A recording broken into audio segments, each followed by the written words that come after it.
আপনারা সবাই অবগত আছেন সেই ঐতিহাসিক দিন 9 মার্চ এই সরকারের 2018-তে 9 মার্চ শপথ গ্রহণ হয়েছিল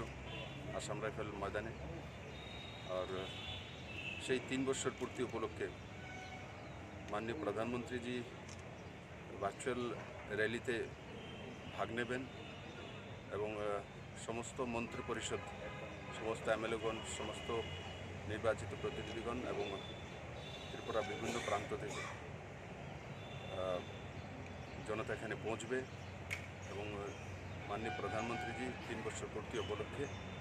এই জনসভাকে ভার্চুয়াল সম্বোধন করবেন এবং 3 বছরের সরকারের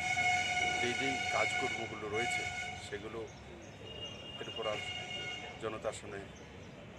মাননীয় প্রধানমন্ত্রী নিশ্চিত তুলে ধরবেন এবং কেন্দ্রীয় সরকারের যে যোজনাগুলি এর রাজ্য সরকার লাগু করেছে সেগুলো বিষয়ে জনতাকে সঠিকভাবে জানকারি দেওয়া, তারই উদ্দেশ্য নিয়ে এই জনসভা। স্যার, আগামী 4 তারিখ এডিসি